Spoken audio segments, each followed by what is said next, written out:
Hello everyone, I'm back with another video. As you can see on my screen that I have taken up a very short question of accounting equation which I'm going to solve right now in front of you. This question contains two important change in the question. So let's understand the question quickly.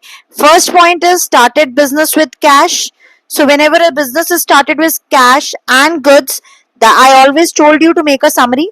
Cash बढ़ गया, goods बढ़ गए, इसका मतलब है firm की एक capital बढ़ गई है, कैपिटल बन गई है फर्म की.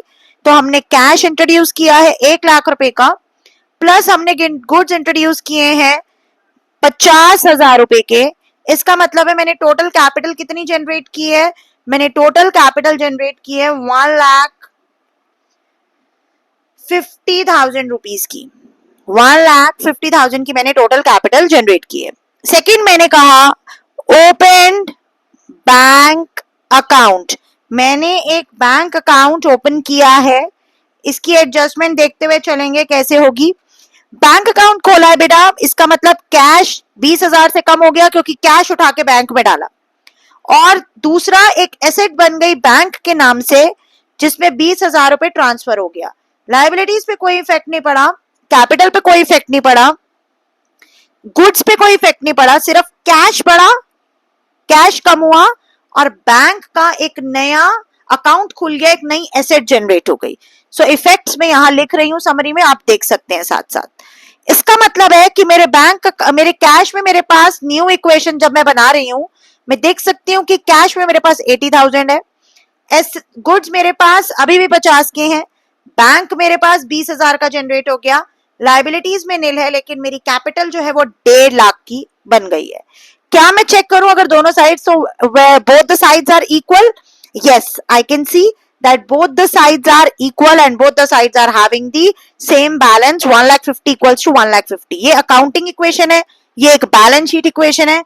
दोनों तरफ से इक्वेशन मेरी इक्वल होनी चाहिए. LHS should be equal to RHS. तो which I can see कि yes actually it is equal. Last point जो इस क्वेश्चन में मैंने लिया है वो इस क्वेश्चन का सबसे important end game changing point है, क्योंकि उस क्वेश्चन के पॉइंट को जरा आप ध्यान से पढ़िए. तो ये पॉइंट मैंने आज तक कभी नहीं कराया. इस पॉइंट में आप देखिए कह रहा है आपसे कि गुड्स बेचे गए हैं, सोल्ड गुड्स का केस है. Goods have been sold and it has been sold कि 10,000 की कॉस्ट वाले गुड्स, सोल्ड गुड्स का ये मेरा एक पॉइंट है जो मैंने पिक किया है. यहाँ वर्किंग नोट देखेंगे इसका, गुड्स बेचे हैं, कॉस्ट प्राइस 10,000, जितने मैंने खरीदे 10,000 के थे, बेचे 12,000 के हैं. इसका मतलब है कि मुझे प्रॉफिट हो गया 2,000 का. ये तो बहुत श्योर है कि जो भी प्रॉफिट होगा वो कैपिटल में प्लस होगा. तो मैंने क्या किया, इस 2,000 के प्रॉफिट को तो कैपिटल में प्लस कर दिया और 12,000 का मेरे को पैसा आना चाहिए था. सेलिंग प्राइस करके 12,000 का पैसा आना चाहिए था, लेकिन I am marking it with a different pen, please see properly. 12,000 मेरे पास कैश आना चाहिए था, कैश नहीं आया क्योंकि यहां लिखा है कि it is sold to Mohan. That means Mohan मेरे लिए क्या बन गया, एक डेटर बन गया जिसे मैंने क्रेडिट पे ये सेल्स की है. This is a case of credit sales because it is return, I am repeating again, because it is return that sold goods costing rupees this to Mohan. नाम लिखा हुआ आ गया मोहन का.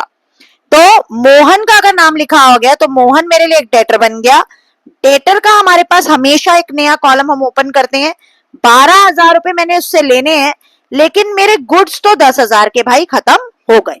इसका मतलब है कि if I form a new equation, what I can C is 80,000 का तो मेरा कैश है, 40 के मेरे गुड्स है, 20 का मेरे पास बैंक है और 12,000 का मेरे पास क्या है, डेटर आ जाता है.